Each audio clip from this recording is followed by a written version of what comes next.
बहनों, जैसा हर सप्ताह हम लोग एक सीधा संवाद आप लोगों से करते हैं, आपको बताते हुए खुशी हो रही है कि 48 सप्ताह हर साप्ताहिक चर्चा के नाते से जब हम आप मिलते हैं तो 48 सप्ताह पूरे हुए हैं और हर बार किसी न किसी एक नए वर्ग से बात होती है।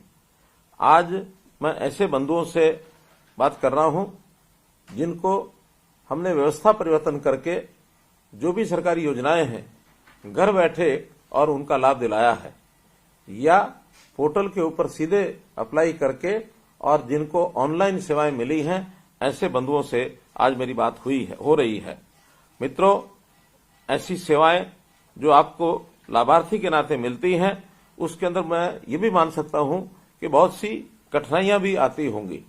उसमें कभी कभी समय का अधिक लगना, कभी कभी आप कहीं किसी खिड़की पर जाते हैं तो आपके बार बार चक्कर कटवाना, अथवा एक जो कैंसर की बीमारी होती है भ्रष्टाचार रूपी कई बार ऐसे खेल भी हमको सुनने को मिलते हैं जिससे स्वाभाविक है मन को तकलीफ होती है।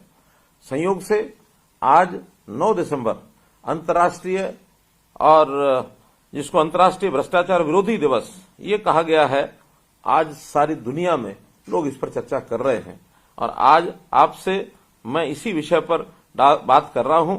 भ्रष्टाचार एक बहुत सामाजिक बुराई है। इसको समाप्त करने के लिए वास्तव में तो जब हमने सत्ता संभाली थी 2014 में, उसी समय बहुत सी बातें ध्यान में आई थी और हमने भ्रष्टाचार को जड़मूल से नष्ट करने के लिए और उस समय एक संकल्प लिया था। फिर भी इतना सब करने के बाद अभी भी कुछ शिकायतें हमको मिलती हैं। भ्रष्टाचार मिटाने के लिए बहुत से ऐसे छापे भी लगाए जाते हैं, बहुत सी शिकायतें भी होती हैं, बहुत सी इंक्वायरीज भी होती हैं, कुछ लोगों को सजा भी हुई है। लोग जो है भ्रष्टाचार के नए नए तरीके भी ढूंढ लेते हैं। जैसे कहा जाता है तू डाल मैं पात, यानी हम सख्ती भी करते हैं फिर भी कहीं ना कहीं ये रास्ते ढूंढ लेते हैं। तो आज तो मैं केवल इस विषय पर आपसे बात करते हुए कि आपका अनुभव आज से 10 साल पहले जो व्यवस्थाएं होती थी और आज उसके 10 साल के बाद हमारे 9 साल के 9.5 साल के शासन करने के बाद क्या कोई परिवर्तन आपको लगता है अथवा नहीं है। अगर परिवर्तन लगता है तब भी आप हमारी जानकारी में लाएं, और अथवा कोई कठिनाई आती है उसके बारे में भी आप हमको बताएं। मैंने अपने डिप्टी कमिश्नर्स को कहा है कि जिले में जिला उपायुक्त के कार्यालय में भी तथा ब्लॉक के अनुसार अन्य कार्यालयों में भी हम अपनी सुझाव पेटिकाएं रखें और उन सुझाव पेटिकाओं में आप यदि हमारे पास कोई बात सुझाव के रूप में भेजना चाहते हैं तो बंद लिफाफे में उसके ऊपर लिख करके कि सीएम हरियाणा के लिए एक लिफाफे पर लिख करके उसमें डाल देंगे तो उपायुक्त महोदय इन सब जो भी एनवलप होंगे उनको एकत्र करके वो हमारे पास भेजेंगे। भ्रष्टाचार भी कई प्रकार का ऐसा ध्यान में आता है। एक होता है आर्थिक भ्रष्टाचार, उसमें लोग हमसे पैसे की मांग करते हैं और पैसा जो है किसी न किसी रूप में हमारे से मांगते रहते हैं। कभी कभी ऐसा भी लगता है कि इस भ्रष्टाचार के अलावा हमको वो थका देते हैं, बार बार चक्कर कटाते हैं, और ताकि हम परेशान हो जाएं तो हम अपने आप कहेंगे, और कोई बीच में बिचौलिया भी हमारे बीच में आके खड़ा हो जाता है जो कहता है मैं आपका काम करा के देता हूं, और वो उसका एक एजेंट बन करके और काम करेंगे। तो हम लोग इन सब विषयों पर ध्यान करते हुए कई प्रकार के जो हमने प्रयोजन किए हैं इस भ्रष्टाचार को रोकने के लिए। कानून अपनी जगह काम करता है, पॉलिसीज बनाई हैं, छापे भी लगाते हैं, रेड हैंडेड भी पकड़ते हैं। साथ में एक और अभियान भी हमने चलाया है। जैसा जानते हैं हम कि हरियाणा में लगभग 4 लाख ऐसे, 3 लाख से ऊपर, 4 लाख से कम ऐसे हमारे अधिकारी कर्मचारी सब यानी विभागों के अथवा बोर्ड कॉर्पोरेशन के ये काम करते हैं। एक योजना बना करके, जैसा प्रधानमंत्री जी का आह्वान है कि मिशन कर्मयोगी, ये एक अभियान उन्होंने चलाया। हमने भी हरियाणा मिशन कर्मयोगी ऐसा एक अभियान चला करके अपने यहाँ जितने भी अधिकारी कर्मचारी हैं उनकी ट्रेनिंग, इसका एक कार्यक्रम शुरू किया है। और वो कर्मचारी लगातार अब इस काम को पिछले 20 नवंबर से हमारा जो हिपा डिपार्टमेंट है उस डिपार्टमेंट के माध्यम से ये ट्रेनिंग की जा रही है, और इस ट्रेनिंग का 31 मार्च तक एक राउंड ये पूरा हो जाएगा। मुझे लगता है कि हमारे सभी जो कर्मचारी अधिकारी हैं जो पहले से अच्छा काम कर रहे हैं उनको बूस्ट मिलेगा और जहां कहीं कोई किसी के मन में कोई कमी है उनको भी समझाया बुझाया जा सकेगा। दंडित करते साथ साथ हम उनको वार्निंग भी देते हैं कि अगर कोई भ्रष्टाचार करता पकड़ा जाएगा तो उसका सामाजिक एक प्रकार से जो जानकारियां हो जाएंगी। तो जिस प्रकार से कहते हैं कि लोकलाज आदमी को बहुत प्यारी होती है, तो चाहे उसकी लोकलाज खराब हो और चाहे उसको एक्सपोज करना पड़े तो हम उसमें एक्सपोज करने में पीछे नहीं रहेंगे, ताकि व्यक्ति घबरा करके और अपने आप ऐसा काम न करें। तो ऐसे ठीक करने का काम हम लोग कर रहे हैं। ये भी ठीक है कि इस प्रकार के कार्यक्रमों से व्यक्तियों को और तो ठीक किया जा सकता है, लेकिन कभी कभी सिस्टम बिगड़ जाता है और सिस्टम को भी ठीक करना होता है। तो शायद इस भय से अथवा दंड से अथवा कानून से सिस्टम को तो ठीक नहीं किया जा सकता। सिस्टम तो व्यक्ति की भावना पर निर्भर करता है, उसकी मानसिकता पर निर्भर करता है। हम कम से कम ये कह सकते हैं कि देश में जैसे अपने नेता हैं श्री नरेंद्र मोदी जी, वैसे उनकी यानी नेता के साथ नीयत भी हमारी ऐसी है कि हम भ्रष्टाचार को दूर करें और नीतियां भी हमारी ऐसी हैं। हमें याद है मोदी जी ने ये कहा था कि न खाऊंगा न खाने दूंगा, अर्थात भ्रष्टाचार को इस देश और प्रदेश से हम जड़ से मिटाएंगे, ऐसा हमने संकल्प लिया है। कई प्रकार के कार्यक्रम जिनके आप लाभार्थी हैं, आपको भी उसका अनुभव आया होगा। जैसे मसलन जमीन की रजिस्ट्रेशन कराते हैं, रजिस्ट्री कराते हैं, तो जब रजिस्ट्री होती है हम काउंटर पर जाकर के खड़े होते हैं तो कुछ ना कुछ अनुभव आते हैं। उसी को ध्यान में रखते हुए हमने ई पंजीकरण प्रणाली ये करके और ई रजिस्ट्रेशन का काम शुरू किया था, ताकि आप अपने डॉक्यूमेंट्स वो अपलोड कर दें और अपलोड करने के बाद और एक बार उसकी निरीक्षण हो जाए, उसकी चेकिंग होने के बाद अपने आप आपको रजिस्ट्री मिले, ताकि आपको काउंटर पर भी न जाना पड़े, केवल आपको रजिस्ट्री मिले। इसमें बहुत अच्छे अनुभव हमारे आए हैं। फिर भी किसी को कठिनाई आई हो तो जरूर हमको बताएंगे। हमने इसी प्रकार से सारा डाटा किसी भी व्यक्ति का, परिवार पहचान पत्र के नाते से डाटा डाला हुआ है, ताकि कहीं भी कोई सेवा देनी होती है तो फैमिली आईडी के माध्यम से उस डाटा को लिया जाता है।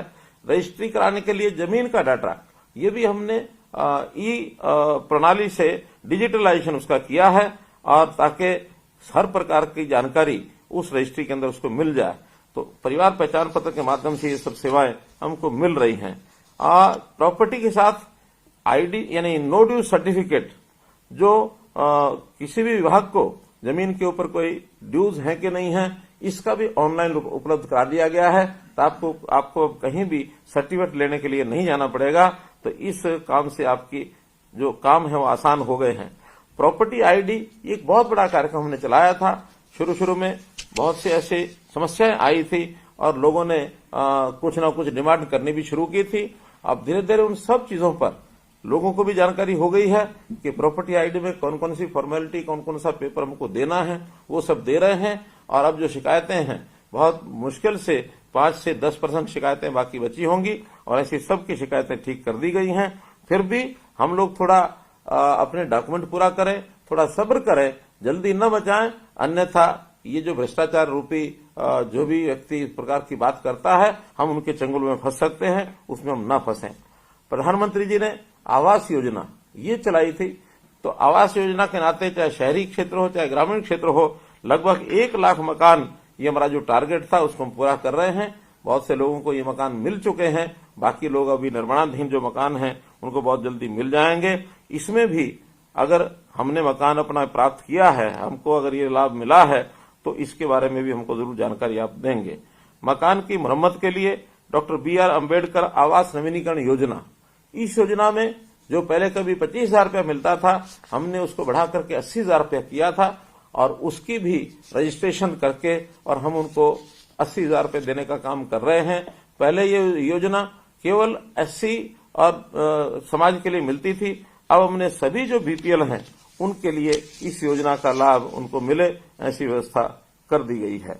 ड्राइविंग लाइसेंस ये भी ऑनलाइन किस प्रकार से आपको मिले, आप अपनी ट्रेनिंग लेकर के और ड्राइविंग लाइसेंस में अपनी जानकारियां भर दें, अथवा पुराने ड्राइविंग लाइसेंस को आपने रिन्यू कराना है, उसके लिए भी जो आवश्यक जानकारियां देने के बाद आपको घर बैठे लाइसेंस का रिन्यूअल करना हो जाएगा अथवा नया लाइसेंस बन जाएगा। इसमें भी आपको कोई कठिनाई नहीं आएगी। अगर किसी को कठिनाई कोई आती है तो हमारे ध्यान में कराएंगे, हम इसको और प्रोएक्टिव करके घर तक ये सारी सेवाएं आपको मिले। इसी प्रकार ऑनलाइन विवाह पंजीकरण, शादी के बाद पंजीकरण, विवाह पंजीकरण कराना भी बहुत कठिन हो गया था। अब हमने उसके अंदर सुधार किए हैं। पहले पति पत्नी को भी वहां जाना पड़ता था, अथवा दोनों में से किसी एक के पेरेंट्स को भी जाकर के बताना पड़ता था और कोई ना कोई प्रमाण प्रूफ विवाह का वहां देना पड़ता था। अब प्रूफ तो आपको अपलोड करना ही है, लेकिन ऑनलाइन पंजीकरण करने की व्यवस्था भी हमने कर दी है, ताकि किसी को वहां जाकर के और हाजिरी ना लगानी पड़े।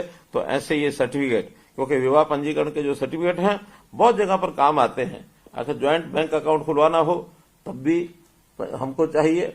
अगर शादी आदि के पर्पज के लिए अगर हमको इकट्ठे जाना है पति पत्नी को, तो उसमें भी हमें जो विवाह पंजीकरण का सर्टिफिकेट होना आवश्यक है। और यदि बीमा कराना है उसके अंदर भी ये विवाह पंजीकरण जो है ज्वाइंट जो होता है उसका भी हमको लेने की आवश्यकता पड़ती है। तो ये भी ऑनलाइन करने की व्यवस्था हमने की है। बहुत लोगों को कमर्शियल एक प्रकार के जो कनेक्शन लेने पड़ते हैं बिजली के, कमर्शियल कनेक्शन अपने आप में बहुत कठिनाई थी, लेकिन उसको भी ऑनलाइन हमने किया है, ताकि आप अपने जो भी डॉक्यूमेंट्स देकर के और कमर्शियल बिजली कनेक्शन को आसानी से ले सकते हैं। इसमें भी हजारों लोगों को और लाभ पहुंचा है, कोई कठिनाई नहीं आई है। तो इस प्रकार से जितनी भी हमने सेवाएं ये सब की हैं, इन सेवाओं का लाभ आपको मिले। और बहुत सी सेवाएं सरकार की ऐसी होती हैं समयबद्ध तरीके से मिले, उनका रजिस्ट्रेशन, यानी उनकी जो सेवाओं का रजिस्ट्रेशन एक प्रकार राइट टू सर्विस सेवा के अंतर्गत कितने दिनों में वो सेवा मिलेगी, ये रजिस्ट्रेशन होता है, तय होता है। पहले जब सेवा न भी मिले तो लोगों को अपील करने के लिए भी धक्के खाने पड़ते थे, लेकिन हमारे राइट टू सर्विस कमीशन ने उसका भी एक रास्ता निकाला है कि हर आदमी की अगर समय पर सेवा नहीं मिलती तो ऑटोमेटिकल अपील हो जाती है, और उस अपील के बाद पहली अपील पर ही बहुत से लोगों को सेवा मिल जाती है। किन्हीं कारणों से पहली अपील पर नहीं मिलती तो फिर दूसरी अपील हो जाती है, अपने आप ऑटोमेटिक होती है, आपको कराने की आवश्यकता नहीं है। दूसरी अपील पर भी काम नहीं होता तो अपने आप वो जो शिकायत जो राइट टू सर्विस कमीशन है उसके पास पहुंचती है।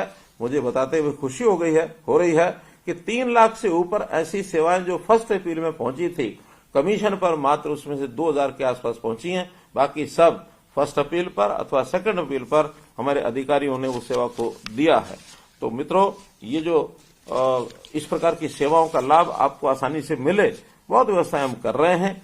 फिर भी मेरा मानना है कि कहीं ना कहीं कठिनाइयां आपको आती होगी। अगर इन कठिनाइयों को हमारे पास आप भेजेंगे तो मैं आपको वायदा करता हूं कि एक सरल जीवन जीने के लिए, जीवन को सुखमय बनाने के लिए आप किसी ऑफिस में धक्के ना खाएं, आपको दर दर न जाना पड़े, आपको दरखास्त लेके दस्तावेज लेकर के और जो दफ्तरों में जाना पड़ता है, चक्कर काटना पड़ता है, वो नहीं काटना पड़ेगा। हम हर किसी को घर बैठे सेवा, प्रोएक्टिव सेवाएं देने के लिए कटिबद्ध हैं। बहुत बड़ा काम हुआ है, इसको और आगे कैसे सुधारा जा सकता है, ठीक किया जा सकता है, यदि आप हमको बताएंगे तो हमारे अधिकारी आज के इस सेशन में सब सुन रहे हैं, हमारे डिप्टी कमिश्नर भी सुन रहे हैं। जो जानकारी आप देंगे उनको उसके अनुसार हम काम करेंगे। आपने मेरी बात को सुना, बहुत बहुत धन्यवाद, बहुत बहुत